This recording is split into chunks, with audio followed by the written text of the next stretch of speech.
যে সমস্ত ছাত্রছাত্রীরা এবার উচ্চ মাধ্যমিক পাস করেছো এবং রায়গঞ্জ ইউনিভার্সিটিতে ফর্ম ফিল আপ করার জন্য অতি আগ্রহী আছো, তাদের বলছি রায়গঞ্জ ইউনিভার্সিটি থেকে গ্র্যাজুয়েশনে ভর্তির ব্যাপারে এখনও কোনো নোটিশ দেওয়া হয়নি।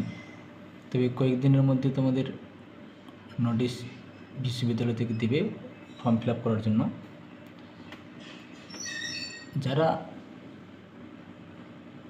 30-এর বেশি নাম্বার পেয়েছো, আমার মনে হয় তাদের এই রায়গঞ্জ ইউনিভার্সিটিতে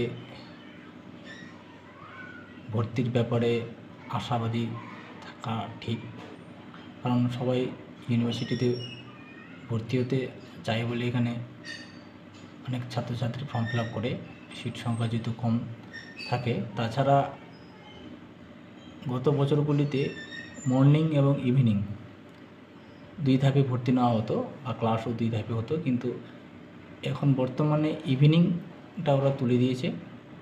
মানে রায়গঞ্জ বিশ্ববিদ্যালয়ে শুধু মর্নিংয়ে ভর্তি নেওয়া হয়, মর্নিং সেশনে এবং মর্নিংয়ে ক্লাস হয়। অতএব এখানে ছাত্রছাত্রীর ভর্তির সংখ্যাও খুব সীমিত। আর রায়গঞ্জ ইউনিভার্সিটিতে ফর্ম ফিল আপ করলেও তোমরা অন্যান্য কলেজগুলিতে, বিশেষ করে গৌরবঙ্গের যে কলেজগুলি আছে, সুরেন্দ্রনাথ কলেজ, কালিয়াগঞ্জ কলেজ, মেঘনাশ্বর কলেজে ফর্ম ফিল আপ করে দিবা।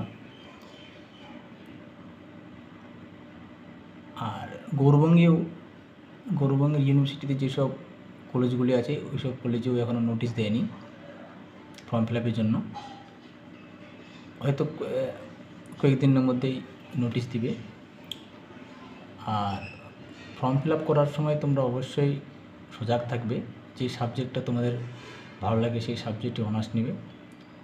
আর এই প্রসঙ্গে আরেকটা কথা, যে তোমাদের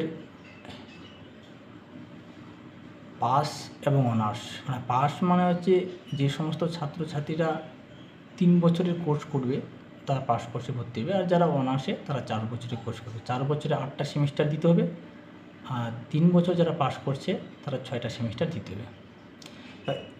গৌরবঙ্গ ইউনিভার্সিটির অধীনে যে 3 বছরের যে কোর্স এবং 4 বছরের যে কোর্স অনার্সের এবং পাসের, তাতে সিলেবাস প্রায় একই রকম, 6টা সেমিস্টার পর্যন্ত সিলেবাসের কোনো পরিবর্তন করেনি, কোশ্চেন একটাই হয়। অতএব তোমরা চিন্তা করো না, কয়েকদিনের মধ্যেই গৌরবঙ্গ ইউনিভার্সিটি এবং রায়গঞ্জ ইউনিভার্সিটিতে ফর্ম ফিল আপ করার নোটিশ দিয়ে দেবে কবে থেকে অনলাইনে ফর্ম ফিল আপ হবে। ফর্ম ফিল আপের সময় তোমাদের অবশ্যই মাধ্যমিকের মার্কশিট, উচ্চ মাধ্যমিকের মার্কশিট, মাধ্যমিকের অ্যাডমিট, কাস্ট সার্টিফিকেট, পাসপোর্ট একটা ছবি অবশ্যই লাগবে।